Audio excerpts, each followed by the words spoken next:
Welcome to Total Retail Talks, your podcast channel for retail knowledge. Hi everyone, and welcome to episode 72 of Total Retail Talks. In today's episode, Editor-in-Chief of Total Retail Melissa Campanelli sits down with Amanda Hesser, co-founder and CEO of Food52. Listen in as they discuss the convergence of content and commerce and what it means for the future of retail. And now, on to the show. Hi everybody, I'm Melissa Campanelli of Total Retail Talks, and I'm here at the NRF Big Show with Amanda Hesser, the co-founder and CEO of Food52. And I'm really excited to be here with you. Thanks so much for having me. So for those of our listeners who may not have heard of Food52, could you maybe just tell them a little bit about it? Sure. We are a kitchen and home brand, and our mission is to help people eat thoughtfully and live joyfully. And so that means supporting them in every aspect of that, whether that's, giving them inspiring content, helping them connect with other like-minded people, presenting them with products that are useful to them and, make their homes more beautiful, to doing events and, connecting people in person. We really think of it as a 360 degree experience, and not so much we are a content or a commerce company, but we are a kitchen and home brand that is there to, support people in their passions. Yep, perfect. That's so interesting. Can you talk a little bit about your background and your journey to Food52? Sort of how did you end up there? Yes. My co-founder, Meryl Stubbs, and I, we had both been in food media as editors and writers, and we worked together on a project previous to Food52 for 5 years. It was a book project. And over the course of that time, we just, in addition to realizing that we were, great work partners and great friends, we also saw this void that we really wanted to fill. I mean, we have the sort of classic founder story in that we created a company to fill a need that we felt was lacking for us as consumers. Here we were, two people who were immersed in the food world professionally, but also personally. I mean, it's a personal passion for both of us, and we didn't feel like anyone was sort of talking to us in quite the right, in a way that really resonated and sort of giving us the information, the goods, the things that would really fulfill us. And we felt like we could do that. So you just felt like it was very fragmented, and Yes. you wanted it to be in one sort of spot for you? Is that Yeah. what it... We wanted to create a world, Right. a world where you felt at home, and where that was comprehensive, and so that you weren't kind of, it was extremely fragmented before. I think that if you were someone who really cared about cooking and entertaining, and you were at sea a bit. You had to kind of go to one place for your recipes, another place for information, another place to ask questions, and any number of other places to get the cookware, the tabletop stuff, the things that really that you want to surround yourself with, and that are really kind of useful tools when you're cooking. Yeah, that's so interesting. We always talk about white space and trying to find the white space in things, and it sounds like you found the white space that needed to be filled. So, well, in some ways, we kind of we brought things, we connected the dots. Right. It's not that these things didn't exist, but they didn't exist in a fashion that was really useful to people. Right. And we wanted to pull them all together in a way that had a point of view, had a sensibility, had a sense of place, and so that people could, people are very emotional and very emotionally connected to their homes and the way they eat, and it's very much about it's very much a part of their personal identities. And we understood that if you could create a place where people felt that emotional connection, and some a place that felt they had a part in the conversation, but also that inspired them and gave them everything they need, that was a very powerful thing, and that you could really grow a big, great company. Right. If you tried to tackle that. Our personal conviction is that no one was being quite ambitious enough. Yeah. everyone was trying to take one piece of the puzzle and do it well, and there's something to be said for that. But it left, in our view, it left consumers in a tough spot where they had to kind of string things together to pull it all together for themselves, and that's that's asking a lot of people. Yeah, it's so true. It's supposed to be customer focused, and that's not customer focused. So anyway, I wanted to talk about what you're speaking here at NRF. Yeah, and I know you're going to be speaking about story selling, I think is the name of the session, and how the convergence of content and commerce build customer experiences that sell. But I guess basically what we're talking about here is content marketing or content and the importance of it in the sales process. So can you tell me a little bit about how Food52 does story selling or storytelling through content? Sure. I would say, we feel like this conversation around content and commerce and the sort of merging of the two has been kind of a hot topic of late. But if you look at a lot of the companies that do it, they're commerce companies at heart. We're not. We are a commerce company, very much. It's 2/3 of our revenue, but we're also very much a place where people come for content, they come for community, and not all of our content is geared towards converting you into a shopper.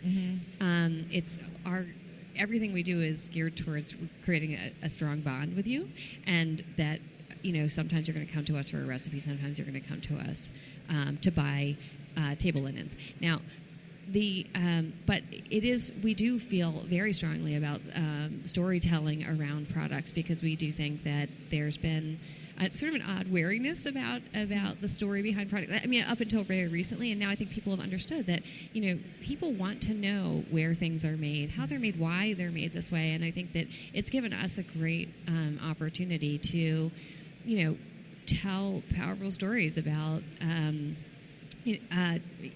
craft traditions, people who are incredibly passionate about what they do, like potters and people who work with who make wood bowls and all the sort of beautiful things that we love to have in our kitchens and homes, but people didn't know the stories before. And I'll just give you an example. Yeah. We never take a product and just tell you about it and as an article in order to just get you to buy it. Right. We may feature a product and then tell you kind of the story around it, and then sometimes we'll just to give you an example. So Staub, which is a fantastic cookware company in France, it's been around for decades. They make enameled cast iron pots. They, there's sort of essentially two big companies that make them, Staub and Le Creuset. And Staub, they have a foundry in northern France where they've been making these pots, and it's an incredibly cool, but also complex process. So we went there. We went to the factory, and amazingly, they let us into the factory, and we were able to, see everything from the piles of like different kinds of metals that they use, that they then melt down into this molten iron mixture, and then they create these sand molds, pour it into the molds. Then there's a whole sanding and enameling process. We saw everything from beginning to finish, and we took a video crew, and we videoed the process. We did lots of content around it. We did lots of social, and it really was. It wasn't to sell one particular product. It was to show this incredible tradition of, enameled cast iron that exists in Europe, and that, is in our view like a timeless piece of cookware that everyone should have in their kitchen, and that you probably don't realize what goes into making it. So we set out to basically tell that story. Yes, we hoped it would sell. We hoped it would open people's eyes to the importance of this kind of cookware, why it's worth investing in, and yes, of course we sell it. We sell lots of it, and we love it. But we really wanted to kind of bring to light the story about this cookware tradition. Right, that's so great. That's clearly from your background in journalism, but it's a great thought that you connected it to perhaps somebody purchasing the item down the line. And then another, just a quick example is we had a product called an egg coddler on our site, and it was on our site for about 2 years, and it sold fine. It's this beautiful German or Austrian made glass thing, and you put an egg in it, and it has a lid and a metal piece that holds it together, and you don't get into simmering water, and it basically kind of poaches the egg without the water touching it. Great. You can add cream and butter and lots of tasty things to that coddled egg, and it's just a traditional kind of European way of cooking eggs. So the product, which is a very beautiful object but kind of mysterious to I think the American audience, it was selling fine. And then we just had a lot of customers were writing in and saying, well, how do you use this? I'm not totally sure. And so we just did like a GIF and a video on how to how to use this product. Right. And we led our email that day with a GIF of how to use the product. And it linked to a story about it. It did not link to the product page. Oh, wow. But it sold. It was one of our biggest sales days. And I think it was because it's genuine, right? Yeah. We want people to buy the egg coddler, but we really wanted to people understand why we were selling it, because look how it works. It's really this kind of ingenious system, and it's a beautiful object, and it's a little different. Right. That brings me to my next question. You mentioned authentic or real. So can you give our listeners some best practices or tips around this kind of marketing? A lot of them do not have the luxury of having a background such as yours where they can come up with these types of ideas.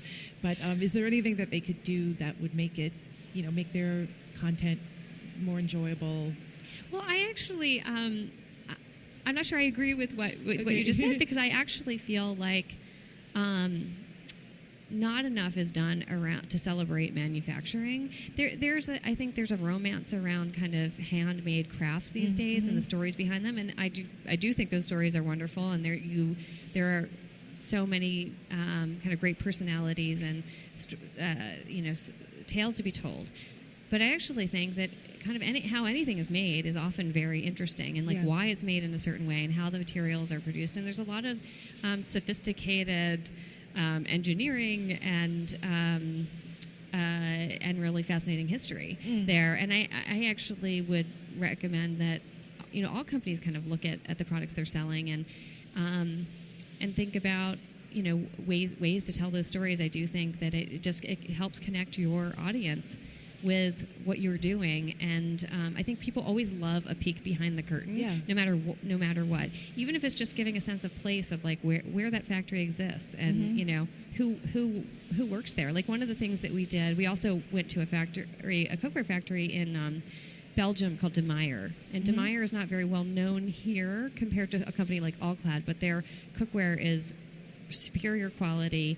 Many top chefs in Europe use it. And we did a whole photo series of the people who work in their factory, and the stories like how long they'd been there, why, and that just that alone, it really just makes that human connection. Yes, it is a factory, but these people have been there for decades. They they are experts at the particular part of the process that they take part in, and there's a lot of detail that goes into the making of a sauté pan. Yeah, I'm sure. That is a great idea. I'm sure, that's a great point. People are always interested in sort of the backstory about anything. So yes. That's a great thing. But is there something that they should think about in terms of,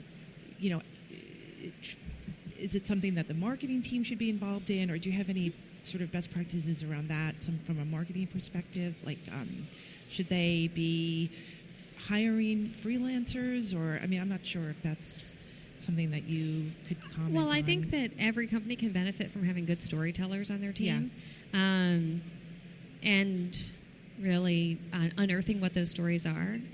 And it could be about how you. It could be like a day in the life in your office, right? I think that you'd be surprised. People really, I think, just want kind of human connection as readers, and I think the more that they can feel a connection to your brand, the more powerful it is. And I think the main thing is to understand that you don't have to convert everyone on every interaction. That just developing a relationship with people on social, and I don't think this is not an original thought, but I do think it is something that is worth putting time and resources behind, is, developing a relationship with people so they understand that, you're more than just a name that they see on a computer. On a computer, yeah. Or on their phone, it is that matters, and it's worth investing in. Great. Couple more questions. So in terms of 2017 and Food52, can you maybe talk a little bit about what you have planned for your business going down the line here? Yeah. We are a company that was founded on community. 98% of our recipes come from our community, for instance. And we feel that one area where we haven't incorporated our community quite as much as we'd like to is our shop.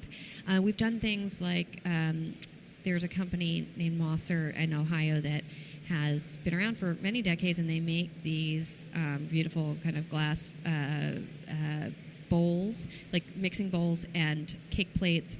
And for the first time ever, they did a special color just for us. They've never done that. They've never done a sort of custom color.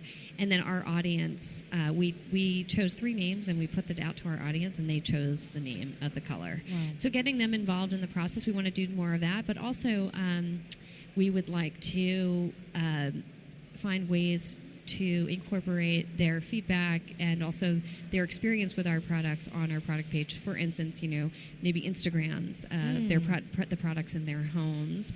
So if somebody can see it in a different context, that's right. In addition to the way we photograph it. Yeah, that's a great idea. Okay, so we're going to wrap it up with, we've been asking a lot of folks at the show here, if they could sort of come up with one word to describe, your feelings about the upcoming year when it comes to retail. What's the first thought that comes to your mind? We'll do an ink blot.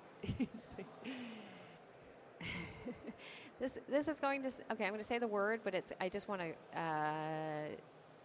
note that it could come across as having a negative connotation, and I don't mean it. Okay. Chaotic. I think we're in a moment of chaotic, a moment of great change, and all like big shifts involve chaos. Yes. So I don't think it's a negative thing, but it's not pretty. Yeah. Great. That's perfect. Okay, great. Well, thank you so much for being here, Amanda.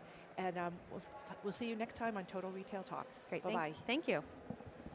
Thanks for listening. For more information on this podcast, please visit our podcast channel page for show notes. Total Retail Talks is available on iTunes and Stitcher, but please remember to subscribe to our podcast channel page as well. Lastly, don't forget to connect with us on social for all things retail. You can visit us at Twitter at MyTotalRetail or on Facebook at www.facebook.com/MyTotalRetail. Until next time, this has been Total Retail Talks.